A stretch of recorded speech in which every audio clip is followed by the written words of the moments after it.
Hello दोस्तों, मैं तारी सर आप सभी भावी शिक्षक एवं शिक्षिकाओं का अपने यूट्यूब चैनल बी टॉपर में स्वागत करते हैं।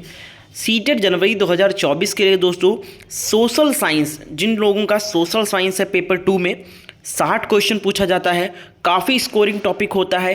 पेपर 2 बच्चों का केवल और केवल इसी से क्लियर नहीं हो पाता है, या बच्चे साइंस मैथ में फंस जाते हैं या सोशल साइंस में अगर चाहें तो मार्क्स बढ़ा सकते हैं। ठीक है, तो यहाँ पर दोस्तों आज से मैं आप सभी के लिए प्रैक्टिस सेट स्टार्ट कर रहा हूँ 60 क्वेश्चन का। डेली हर सेट में आपको 60 क्वेश्चन कराऊंगा और मोस्ट इंपॉर्टेंट और एक्सपेक्टेड क्वेश्चन कराऊंगा। ठीक है, अकॉर्डिंग टू पेपर, जिस तरीके से पेपर का लेवल है, जिस तरीके से ऑफलाइन में पूछा जाता है प्रश्न, उसी लेवल के एसएसटी के क्वेश्चन लेकर आऊँगा। आज पहला प्रैक्टिस सेट है, उम्मीद करते हैं आप इसको पूरा देखेंगे और आप अपना स्कोर जरूर हमें लास्ट में बताएंगे कि 60 में कितना प्रश्न सही गया आपका। ठीक है, मैं क्वेश्चन को पढ़ूंगा, 5 सेकंड आपको टाइम दूंगा। उस 5 सेकंड में आपको अपने मन से जो क्वेश्चन नंबर चले उस क्वेश्चन का नंबर डाल के कमेंट सेक्शन में ABCD जो आपको सही लगे उत्तर करते जाना, और लास्ट में हमें अपना स्कोर जरूर से जरूर बताना कि 60 में सर 20 सही गए, 30 सही गए, 50 गए, जितने भी गए ईमानदारी से बताना। और डेली एक प्रैक्टिस सेट हम करेंगे सुबह 10 बजे। ठीक है, तो चैनल को सब्सक्राइब करके बेल आइकन को ऑन कर लें। ये पहला प्रैक्टिस सेट है, 500 लाइक का टारगेट रखता हूं, सिर्फ 500 लाइक कंप्लीट हो गया तो इसका PDF फाइल भी मैं आपको टेलीग्राम ग्रुप पर दिया करूंगा। टेलीग्राम का लिंक आपको डिस्क्रिप्शन बॉक्स में मिल जाएगा, ज्वाइन कर लीजिए। इसी क्लास को डिस्क्रिप्शन बॉक्स को ओपन करोगे तो ये थर्ड वाला लिंक हमारा टेलीग्राम ग्रुप का है, ज्वाइन कर लीजिए। 500 लाइक का एम रखता हूं। आप लोगों को क्लास अच्छी लगेगी तो 500 क्या 5000 भी लाइक कर देंगे आप, मुझे पता है, लेकिन आपके एक लाइक से बहुत फर्क पड़ता है। सभी लोग लाइक कर दें सेशन को, और चैनल पे नए हो तो चैनल को सब्सक्राइब करके बेल आइकन को ऑन कर लेना, ताकि सारे प्रैक्टिस सेट का नोटिफिकेशन आपको मिलता रहे। ठीक है, डे बाय डे हम डेली एक प्रैक्टिस सेट सॉल्व करेंगे और शाम 7 बजे फुल पेपर का हम लाइव प्रैक्टिस सेट करते हैं, यानी इसमें केवल एसएसटी का रहेगा। और पूरे पेपर का करना चाहते हैं, नहीं CDP और हिंदी सभी का करना चाहते हो प्रैक्टिस सेट, तो शाम 7 बजे लाइव वॉचिंग आ सकते हो आप लोग। चैनल को सब्सक्राइब करके बेल आइकन को ऑन कर लें। कोई डाउट है तो मुझसे इंस्टाग्राम पे बात कर सकते हो, ये मेरा इंस्टाग्राम का लिंक है, आप मुझे वहां पर फॉलो कर लीजिएगा। इंस्टाग्राम सभी लोग यूज करते होंगे। तो चलिए दोस्तों स्टार्ट करते हैं। और भैया हाँ, तैयारी अगर मजबूत करनी, अच्छे मार्क्स लेकर आने हैं तो केवल किताब पे डिपेंड मत रहो। ठीक है, अब तक आपने किताब पढ़ा, ठीक है कोई बात नहीं, लेकिन अब आप इंपॉर्टेंट चीजों को पढ़िए। सिर्फ 1 महीना आपके पास समय बचा है शेष। दोस्तों हमारे द्वारा सीटेट का पेपर 1 और पेपर 2 दोनों का निचोड़ नोट्स तैयार किया गया। लास्ट डेज रिवीजन नोट्स है ये, इसमें आपको थ्योरी भी मिल जाएगा बिल्कुल शॉर्ट फॉर्म में। जिनकी कुछ भी तैयारी अभी नहीं हुई, कुछ भी नहीं पढ़ा है दोस्तों, इस नोट से 1 महीने में बहुत बेहतरीन तैयारी कर सकते हैं और 120+ मार्क्स आप ला सकते हो दोस्तों, ये दावे के साथ कह सकता हूं। इसमें आपको थ्योरी दिया गया, थ्योरी में बहुत खास फोकस किया गया है। थ्योरी के साथ साथ उस टॉपिक से रिलेटेड इमेज भी यूज किए गए हैं ताकि आपको याद करने में आसानी हो, और इंपॉर्टेंट क्वेश्चन भी लगाए गए हैं। कीमत इसकी मात्र 199 रुपीज है पर पेपर नोट्स। ठीक है, लेने के लिए इस नंबर पे व्हाट्सएप पर मैसेज करना है कि सर मुझे सीटेट एग्जाम का नोट चाहिए, कैसे में मिलेगा और कैसे हम आपको पेमेंट करेंगे, तो आपको सारी जानकारी व्हाट्सएप पर दी जाएगी। कोई बच्चा DLED का है जिनको दोनों पेपर देना है, दोनों पेपर का नोट चाहिए, तो उसको दोनों पेपर 299 रुपीज में मिल जाएगा, और कोई एक पेपर लेगा तो 199 में आपको कंप्लीट सिलेबस का मिल जाएगा। ठीक है, और आपके सब्जेक्ट के अकॉर्डिंग मिल जाएगा। जिनको SST का चाहिए, जिनको साइंस मैथ का चाहिए, आप बताइएगा मैसेज में, आपको दे दिया जाएगा। ठीक है, इस नंबर पे कांटेक्ट कर लीजिए, आपको सैंपल वगैरह भी वहां पर आपको दिखा दिया जाएगा नोट्स का, मैसेज कर लीजिए। चलिए क्लास को स्टार्ट करते हैं और पहला क्वेश्चन लगाते हैं। 91 से आपका रहेगा दोस्तों। तो यहां पर देखिए पहला प्रश्न क्या है, पूरा पाषाण काल के मानव की महत्वपूर्ण उपलब्धि क्या थी। क्वेश्चन नंबर 91 डालिए कमेंट सेक्शन में, और इसी 5 सेकंड के टाइम में आप क्वेश्चन का आंसर ABCD जो आपको सही लगे उत्तर करते जाइए।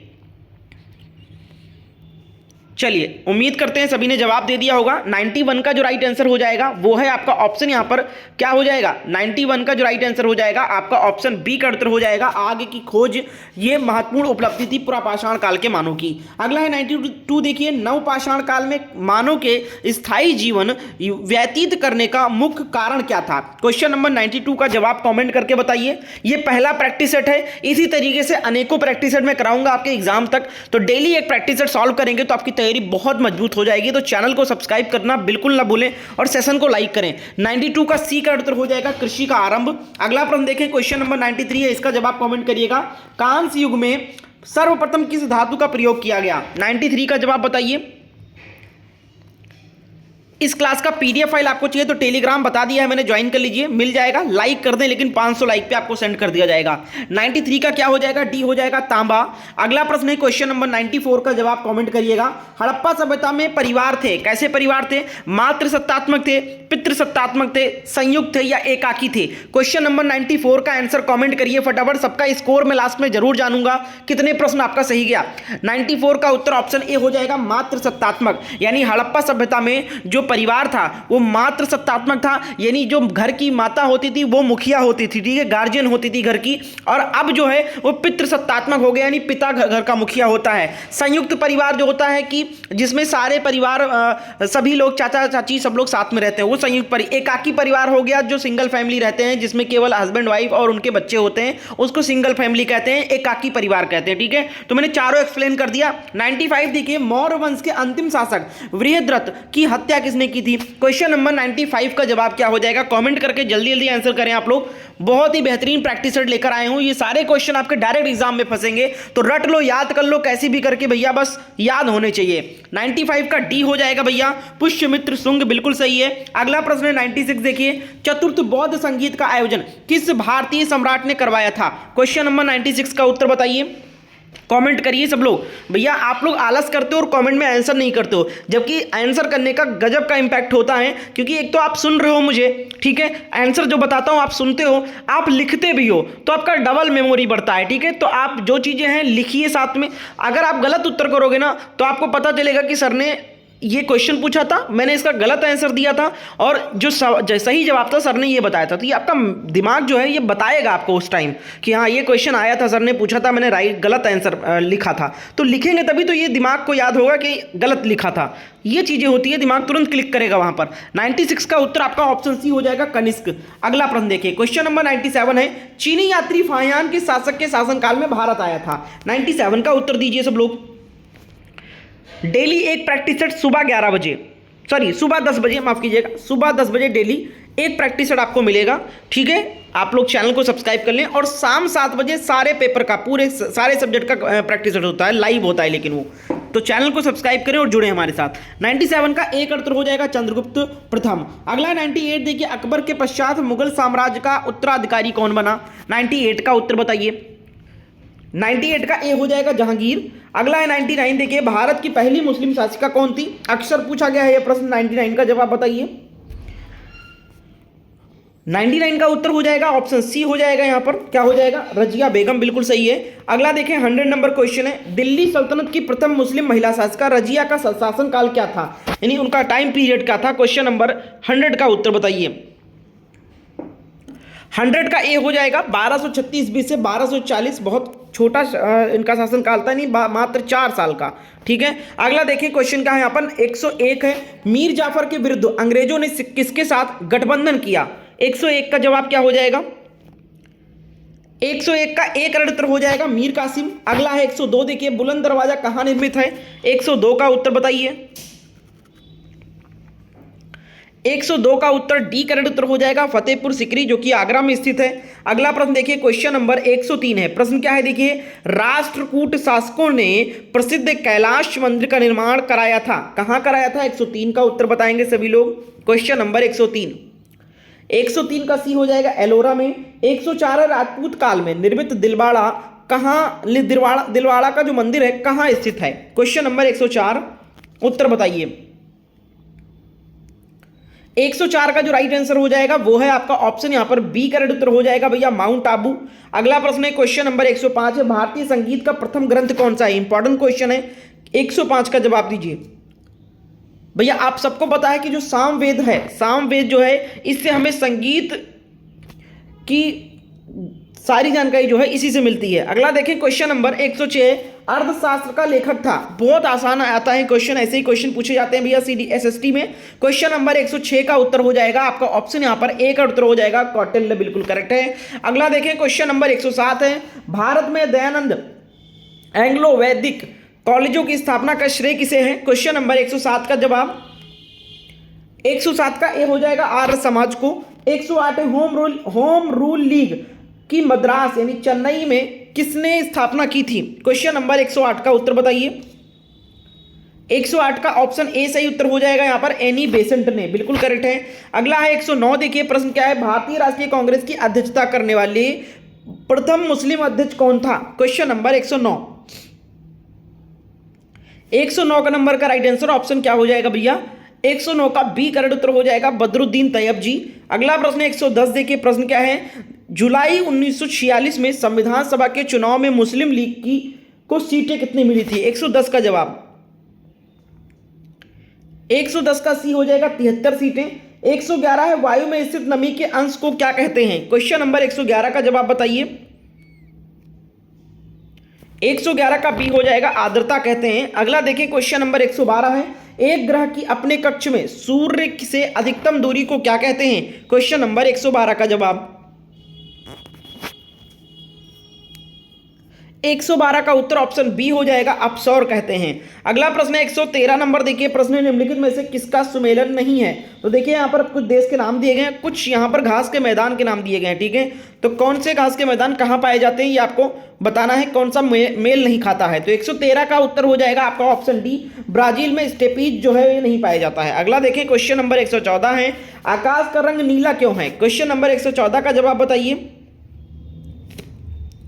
114 नंबर का उत्तर दीजिए, कमेंट करिए। 114 का बी का उत्तर हो जाएगा, धूल के कणों से प्रकाश का प्रकरण होता है। अगला देखिए 115 है, हिमालय पर्वत निम्नलिखित में से किस प्रकार के अंतर्गत आता है? 115 का जवाब बताओ। 115 का उत्तर हो जाएगा आपका ऑप्शन यहाँ पर बी का उत्तर हो जाएगा भैया, नवीन वलित पर्वत श्रृंखला में आता है हिमालय पर्वत। 116 है, निम्नांकित में से भौतिक वातावरण का तत्व कौन सा नहीं है? 116 का उत्तर डी का उत्तर हो जाएगा, बस्तियां। अगला प्रश्न देखें, क्वेश्चन नंबर 117 है, भारतीय रेल मार्गों को कितने मंडलों में विभाजित किया गया है? क्वेश्चन नंबर 117 का जवाब, 117 का उत्तर हो जाएगा आपका ऑप्शन यहाँ पर सी का उत्तर हो जाएगा 17।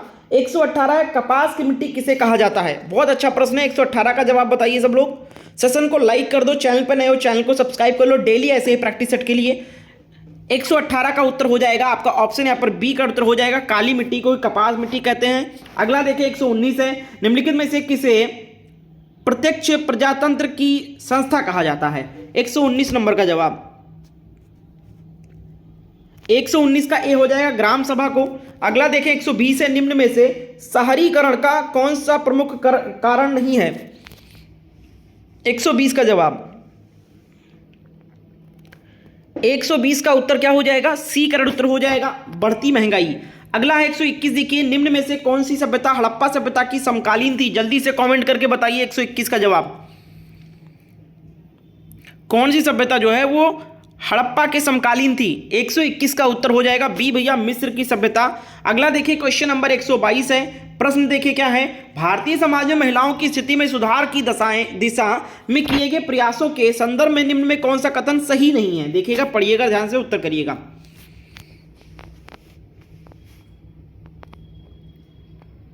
122 का बी का उत्तर हो जाएगा, जवाहरलाल नेहरू एवं सुभाष चंद्र बोस ने महिलाओं के लिए अधिक स्वतंत्रता एवं मांगों का समर्थन किया। क्वेश्चन नंबर 122 का जवाब क्या हो जाएगा? बी, ये सही नहीं है। अगला प्रश्न 123 देखिए, जिस शासन व्यवस्था में कार्यपालिका और व्यवस्थापिका एक दूसरे से पूर्णतया पृथक होते हैं और शासन विभाग का प्रधान एक ऐसा व्यक्ति होता है जो व्यवस्थापिका में प्रति उत्तरदायी नहीं होता, उसे क्या कहते हैं? 123 का नंबर का जवाब बताइए। 123 का बी हो जाएगा, अध्यक्षात्मक शासन। अगला 124 देखिए, नाम मात्र की कार्यपालिका और वास्तविक कार्यपालिका में अंतर किसकी विशेषता है? 124 का डी हो जाएगा, संस्थात्मक सरकार की। अगला 125 है, देखिए राज्यसभा की सदस्यता के लिए उम्मीदवार की आयु कम से कम कितने वर्ष होनी चाहिए? बहुत आसान क्वेश्चन है, गलत उत्तर मत करना, कमेंट करके सही जवाब बताओ। 125 बी का उत्तर हो जाएगा 30 वर्ष। अगला प्रश्न 126 देखिए, भारतीय संविधान के किस भाग को संविधान की आत्मा की संज्ञा प्रदान की गई है? भाग पूछा गया, याद रखना। तो भाग जब पूछा जाएगा तो क्या हो जाएगा? यहाँ पर नीति निषेध तत्व हो जाएंगे, आर्टिकल जो है 32, आर्टिकल 32 को ही नीति निषेध तत्व कहा जाता है, वही संविधान की आत्मा कही गई है भाग। 127 देखिए सामाजिक राजनीतिक और आर्थिक न्याय की व्यवस्था संविधान के किस भाग में की गई है? 127 का जवाब बताइए। बी हो जाएगा प्रस्तावना। आगे बढ़ेंगे। 128 है संशोधन प्रस्ताव को पारित करने हेतु संसद में, 4 ऑप्शन दिए गए, उत्तर दीजिए। 128 का एक उत्तर हो जाएगा दोनों सदनों द्वारा अलग अलग स्वीकृति आवश्यक है। 129 से देखिए विधान परिषद के सदस्य कितने वर्ष के लिए निर्वाचित होते हैं? 129 का जवाब बताओ। सी का उत्तर हो जाएगा 6 वर्ष। अगला प्रश्न 130 देखिए पंचायती राज संस्थाओं का ढांचा कितने स्तरीय है? 130 का जवाब। बी का उत्तर हो जाएगा 3 स्तरीय। अगला देखिए 131 है आप कक्षा में महाभारत प्रकरण पढ़ाना चाहते हैं तो कौन सी विधि सर्वश्रेष्ठ मानेंगे? क्वेश्चन नंबर 131 का जवाब बताओ। अभी शिक्षक के रूप में आप सोच के उत्तर करिए। 131 का सी का उत्तर हो जाएगा कहानी विधि में आप बताएंगे। अगला देखें 132 है सबसे अच्छी शिक्षण विधि वह होती है जिसमें, अब ये एसएसटी का पेडागॉजी है। 132 नंबर का उत्तर हो जाएगा आपका ऑप्शन डी का उत्तर हो जाएगा विद्यार्थी पर आधारित क्रिया अधिक हो। अगला देखें 133 है पर्यटन का सामाजिक अध्ययन में महत्वपूर्ण स्थान है क्योंकि। 133 का जवाब ऑप्शन सी हो जाएगा प्रत्यक्ष अनुभव स्थायी होता है। अगला है 134 देखिए कर के सीखने पर आधारित है, कौन सी विधि? 134 का जवाब। सेशन को सभी लोग लाइक करके जाना भैया, जिसने नहीं किया देख लो कर दो। एक उत्तर हो जाएगा परियोजना विधि। अगला देखें 135 से छोटी कक्षाओं के लिए सर्वश्रेष्ठ विधि कौन सी है? 35 का उत्तर बताइए। यानी 135 डी हो जाएगा कहानी विधि। 136 से कार्य गोष्ठी विधि में समस्या का विचार किया जाता है किस रूप में? 136 का सी हो जाएगा सामूहिक एवं व्यक्तिगत रूप में। अगला है देखिए 137 से अनुसंधान विधि की समस्याएं कौन सी हैं इसमें से? 137 का डी हो जाएगा उपयुक्त सभी। अगला प्रश्न 138 है सामाजिक अध्ययन शिक्षण हेतु उच्च प्राथमिक स्तर पर सबसे उपयुक्त विधि कौन सी है? 138 का जवाब क्या हो जाएगा? बी का उत्तर हो जाएगा अवलोकन यानी निरीक्षण विधि। अगला प्रश्न देखें क्वेश्चन नंबर 139 है सामाजिक विज्ञान के अध्यापन की विविध विधियों को एक दूसरे का पूरक स्वीकारा जाता है, इसका कारण है प्रत्येक विधि में। 4 ऑप्शन दिए गए, उत्तर बताइए। 139 का सी हो जाएगा दूसरी विधि में विधा की तरह प्रयोग में लाई जा सकती है। 140 है वह विधि जिसमें एक योजना के स्थान साथ कई छोटे छोटे कार्य निकल आते हैं तथा उनके माध्यम से विविध विषयों का अध्ययन हो सकता है, क्या कहलाती है? कौन सी विधि कहलाती है? 140 का जवाब बी हो जाएगा परियोजना विधि। अगला देखें क्वेश्चन नंबर 141 से निम्नांकित में से दृश्य श्राव्य शिक्षण सहायक सामग्री कौन सी है? 141 का जवाब एक उत्तर हो जाएगा टेलीविजन। अगला 142 देखिए अध्यापन हेतु किसी विधि का चयन करते समय विद्यार्थियों की दृष्टि से जो सर्वाधिक महत्वपूर्ण बिंदु ध्यान में रखना आवश्यक है वह कौन सा है? 142 का जवाब दें। सेशन को लाइक करें, चैनल पर नए हो तो चैनल को सब्सक्राइब करके बेल आइकन को ऑन कर लें और कमेंट में जरूर बताना कितना क्वेश्चन सही किया आपने 160 में। देखिए 42 का क्या हो जाएगा आपका ऑप्शन ए हो जाएगा शिक्षार्थियों की रुचि एवं उत्साह। अगला देखें 143 है वह विधि जिसमें शिक्षार्थी दायित्व को सर्वाधिक महत्व दिया जाता है कही जाती है, कौन सी विधि कही जाती है? 143 का उत्तर एक उत्तर हो जाएगा अनुसंधान विधि कही जाती है। सर्वेक्षणकर्ताओं द्वारा संकलित तापक्रम वर्षा उपज जनसंख्या आदि के आंकड़े सहायक हैं किस विधि में? 144 का सी हो जाएगा स्रोत संदर्भ विधि में। 145 है अज्ञात से ज्ञात की ओर किस विधि में अग्रसर रहते हैं? 145 का सी हो जाएगा आगमन। अगला देखें 146 से छात्रों की अर्जित ज्ञान की परीक्षा लेने के लिए प्रयोग की जाने वाली कौन सी प्रविधि है? 146 का ए हो जाएगा परीक्षण प्रविधि। अगला देखें 147 है सर्वाधिक प्रभावशाली शिक्षण सामग्री कौन सी है? 147 का बी हो जाएगा प्रत्यक्ष अनुभव। 148 है सामाजिक विज्ञान अध्यापन की दृष्टि से सामुदायिक साधन कौन से हैं? 48 का डी हो जाएगा इनमें सभी। 149 है प्रश्न जिस उद्देश्य के लिए परीक्षण तैयार किया गया है वह यदि वह उसकी पूर्ति करता है तो वह क्या कहलाएगा? 149 का बी हो जाएगा विश्वसनीय परीक्षण। अंतिम प्रश्न है आज का सीडीपी का 60 नंबर क्वेश्चन है। 60 क्वेश्चन कंप्लीट हो जाएगा, 90 से स्टार्ट किया है ना, 150 हो गया। उपलब्धि परीक्षण निर्माण में समंकन योजना बनाने का उद्देश्य है। 150 का जवाब दीजिए और कमेंट में बताइए 60 प्रश्न में कितने क्वेश्चन आपने सही किए। ईमानदारी से बताना अपना स्कोर, हम भी देखें कितने बच्चे कितने क्वेश्चन सही कर रहे हैं। 150 का ए हो जाएगा निर्णय संबंधी असंगति को दूर करने को में सहायता प्रदान करना, बिल्कुल सही है। इस क्लास का पीडीएफ आपको चाहिए तो आप लोग चैनल को सब्सक्राइब करके बेल आइकन को ऑन कर लें और टेलीग्राम ग्रुप ज्वाइन करो। लिंक आपको ये देखिए तीसरे नंबर पर दिया गया, डिस्क्रिप्शन बॉक्स ओपन करेंगे और इस नोट्स को परचेज कर लीजिए। इस नंबर पर व्हाट्सएप पर मैसेज करके क्लास कैसा लगा हमें कॉमेंट में बताएं। डेली एक प्रैक्टिस सेट होगा, ये पहला प्रैक्टिस सेट है, कल प्रैक्टिस सेट 2 होगा इसी टाइम पर। चैनल को सब्सक्राइब कर लेंगे तो जैसे ही क्लास अपलोड होगी आपको नोटिफिकेशन मिल जाएगा आपके फोन पे। और इस नोट्स को लेने के लिए इस नंबर पे व्हाट्सएप पर मैसेज डाल दीजिए। थैंक यू सो मच, मिलते हैं नेक्स्ट डे नेक्स्ट क्लास।